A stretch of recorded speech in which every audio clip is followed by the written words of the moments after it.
Isso, legítima defesa antecipada. Eu vou começar do inverso aqui, para a galera entender, para a gente já falar dela. O que seria essa legítima defesa antecipada? Na legítima defesa, eu não posso abordar algo que já passou. Eu não posso repelir uma agressão que já passou, senão seria mera vingança. E também não posso repelir uma agressão que está por vir, senão seria mero exercício futurístico sobre uma agressão. Concorda comigo? Agora aí que está o ponto importante. E se essa agressão futura for incerta? Alguém te ameaça, daqui a um tempo você vai ver amanhã eu vou te pegar e tal. É incerta, você concorda comigo? Mas foi feita uma ameaça. Dá para atuar em legítima defesa? Não, não dá para atuar em legítima defesa. Agora, e se essa agressão futura for certa? Mas como assim? Vamos entender. Você tem uma desavença com um criminoso local, muito conhecido, todo mundo conhece a índole dele, sabe que ele tem coragem de cometer aquele tipo de crime, e uma pessoa, um amigo seu dentro da polícia, liga e fala assim, olha, fulano que teve uma desavença com você, a gente pegou as mensagens dele falando que tal dia vai te matar, já comprou o armamento, já comprou a munição e está preparando tudo para te matar. Tal dia ele vai te matar. Então, essa legítima defesa, ela é futura, mas ela é certa. Você concorda comigo? Que pelo menos uma grande probabilidade de que realmente aquilo aconteça tem. E aí, eu posso atuar em legítima defesa?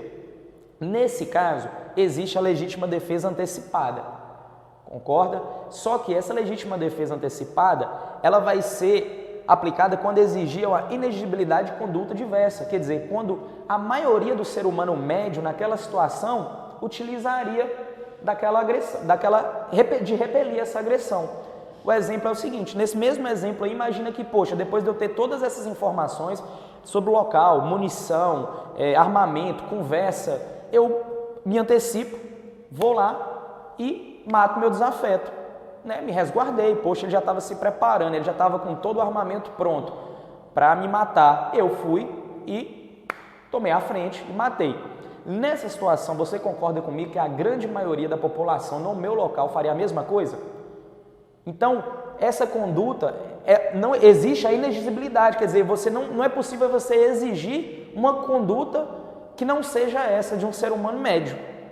Nessa situação, a gente consegue encaixar a legítima defesa antecipada. Agora a gente vai falar sobre a legítima defesa putativa. O que é putativo? Putativo ele deriva do imaginário. Então, uma legítima defesa putativa é uma legítima defesa imaginária. Então, é o seguinte, quando eu atuo em legítima defesa, eu estou resguardado pelo ordenamento. Eu estou seguindo todos os requisitos do artigo 25 caput para que minha conduta possa estar amparada. Na legítima defesa putativa, eu vou errar sobre alguma coisa da constituição desse fato. Algo vai ser de forma equivocada. O exemplo clássico que a gente traz. E aí a gente vai trazer 2 exemplos para a gente conseguir entender se seria um erro de proibição ou um erro de tipo. Vamos lá. Primeiro exemplo. Eu estou andando na rua e o meu desafeto ele me desfere um soco. Eu, acreditando de forma equivocada que estou amparado pela legítima defesa, saco meu revólver, minha pistola e efetuo 5, 6 disparos até matá-lo. Quer dizer, eu errei quanto à proibição. Eu sei qual conduta que eu estou fazendo. Eu sei sobre a minha conduta. E isso aí eu não tenho nenhuma dúvida. Eu errei sobre o método, o mecanismo. Então, eu incorro em erro de proibição. Agora, nesse mesmo exemplo, imagine que meu desafeto, que já me jurou de morte, está vindo na mesma rua que eu, num dia à noite, sem luz no poste, está muito difícil de ver. E aí esse cara enfia a mão na cintura. E eu já estou precavido, foi ameaçado por ele, já estou andando armado, acredito que ele vai me matar. Saco primeiro a minha pistola, o revólver e desfio o tiro nele. E venho a matá-lo. Quando eu chego perto, ele estava pegando um telefone. Então aqui eu errei sobre o tipo, sobre o elemento. Ele não ia me ofender a integridade. Então não há o que você falar em legítima defesa, porque não existiria uma agressão injusta. Eu errei sobre o tipo, sobre o elemento. Nessas duas circunstâncias, a gente vai entrar agora falando sobre um pouco do erro de tipo. Existe a excusável e inexcusável. Então, se foi um erro que qualquer ser humano médio cometeria, vai estar isento. Se um ser humano precavido não cometesse esse erro, vai responder. Legítima defesa, agora a gente vai subir de novo. Legítima defesa contra a legítima defesa. É possível que exista a legítima defesa contra a legítima defesa? Não. Por quê? A legítima defesa ela tem que ser para repelir uma agressão injusta. Quem está atuando em legítima defesa não está atuando de forma injusta, está atuando de forma justa. Então, não há o que se falar sobre legítima defesa contra legítima defesa, mas há o que se falar sobre legítima defesa contra o excesso da legítima defesa. Então, vamos imaginar essa situação.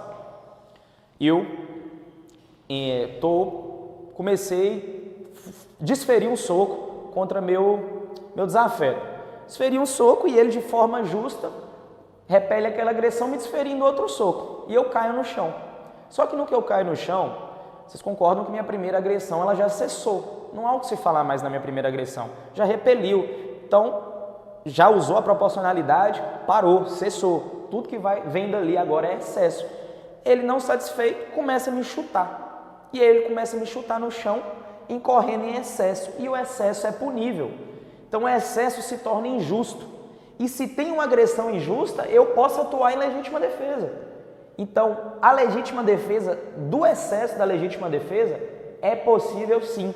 Então, eu que desferi o primeiro soco, que estava errado, tomei o outro soco, caí no chão, comecei a receber chutes de maneira injusta, agora posso atuar em legítima defesa contra uma legítima defesa, porque a legítima defesa incorreu no excesso. Deu para entender, galera? Agora a gente vai falar sobre o indúbio pro réu. Isso é uma questão mais processual. Quando a gente tem um crime, normalmente o ordenamento jurídico entende que o ônus da prova ele é da acusação. Você precisa provar que aconteceu aquele crime. E na dúvida se beneficia o réu. É chamado de indúbio pro réu.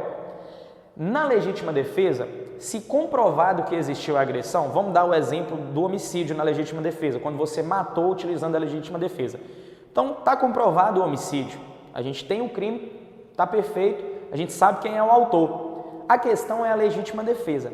Nessa questão, quem precisa provar a autoria em legítima defesa é a própria defesa. Então, o indúbio pro réu, ele não se estende à legítima defesa. Na dúvida, não vai se aplicar a legítima defesa.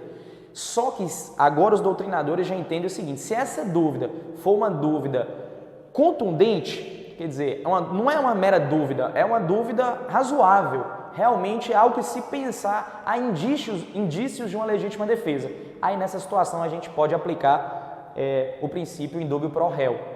O benefício para o réu num caso de uma dúvida contundente. Se existir a mera dúvida, não se aplica, a defesa tem que constituir prova para demonstrar que existiu a legítima defesa. Se existir uma dúvida razoável, se aplica o indúbio pro réu.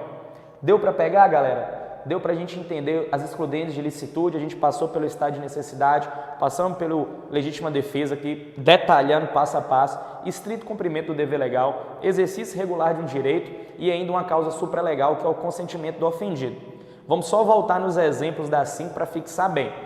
Estado de necessidade, o exemplo do bote salva-vida, posso sacrificar um bem de igual ou menor valor para salvar o meu, desde que eu não tenha dado causa para aquele perigo. Legítima defesa, eu tenho que usar moderadamente dos meios necessários para repelir uma injusta agressão a direito meu ou de um terceiro. Exercício regular de um direito, a prática de artes marciais, quer dizer, eu vou sofrer uma lesão ou causar uma lesão, mas é um exercício regular do meu direito, eu posso exercer aquilo. Estrito cumprimento do dever legal, o policial que utilizando de força lesiona uma pessoa para efetuar uma prisão, ele está amparado pelo exercício, pelo estrito cumprimento do dever legal. E a causa supralegal, que é o consentimento do ofendido, o exemplo clássico é o exemplo da tatuagem. Você permite que a pessoa te cause uma lesão, mas por ter consentido por isso, consentido com essa lesão, a pessoa não vai responder também criminalmente. Bacana? Show de bola. Acredito que deu para a gente passar sobre todos os pontos aí. Tenho certeza que ninguém vai errar mais nenhuma questão sobre excludentes de licitude. Show de bola.